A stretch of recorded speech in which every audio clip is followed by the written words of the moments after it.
Steve, it's Thursday, March 19th, 2026. This is it, our final deep dive into the long, tangled history of war in the ledger. And today, we're looking at where we are, right now, standing on the edge of a fundamental shift in how conflicts are actually fought and won. You know, for centuries, victory was simple. You measured it in miles of territory taken, in assets turned to rubble. But that's the old map. The new map is entirely digital. And the most powerful weapon in the world today, it isn't a missile. It's control over the network that moves every single dollar on the planet. All right, let's break down this first massive shift. The US dollar, it's gone through a very quiet but very profound transformation.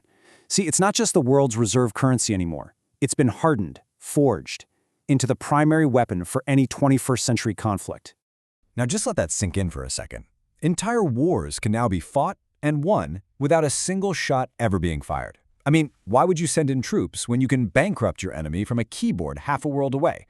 The goal now is to just cripple their economy, to completely sever their access to global markets, the ledger itself. That's the battlefield.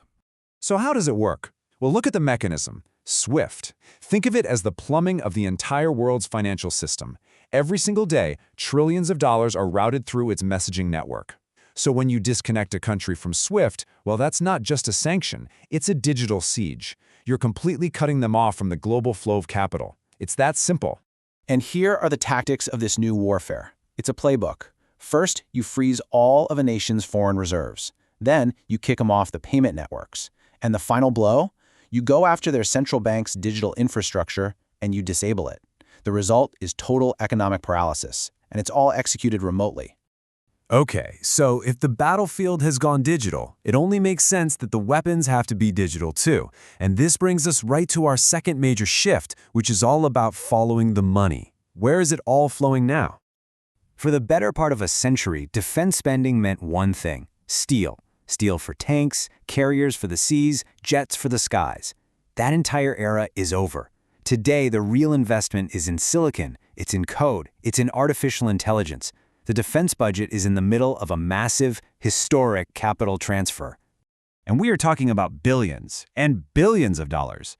I mean, it's a fire hose of capital being rerouted from the old guard defense contractors straight into autonomous systems, predictive algorithms, cyber defense platforms. It's a gold rush, plain and simple, and it is happening right under our noses. So who's building this new arsenal?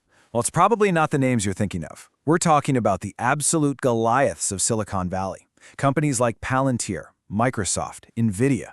These are the new financiers of war. They're the Robert Morris and the Jay Cook of our time. And they're building the digital pipes that will define national security for the next half-century. Just think about that. The heart of the American defense industry. It doesn't live in factories and shipyards anymore. It lives on servers. It's in the cloud. This is, without a doubt, one of the most significant and most underreported economic shifts of our lifetime. But there's another evolution coming. It's on the horizon. And honestly, it makes everything we've just talked about look like a warm-up act. This next one, this is the real Goliath. This is the final frontier of financial control. Just ask yourself this question. What if a government didn't need to go out and issue bonds, didn't need to raise taxes, or wait around for some congressional approval to fund a war? What if the funding mechanism was just built directly into the currency itself? Well, that's the promise, and of course the peril, of a central bank digital currency, a completely digital, government-issued dollar, where every single transaction is visible to the central authority. And it's more than that. The money itself could be programmed with rules, with restrictions, with directions. What you're looking at is the ultimate evolution of the greenback from the Civil War. It's a direct pipeline of financing from the state right to the war effort. It bypasses everything and everyone in between. Suddenly, that patriotic duty to fund the nation's defense, it might not be a choice anymore. It could be coded directly into the money you hold in your wallet.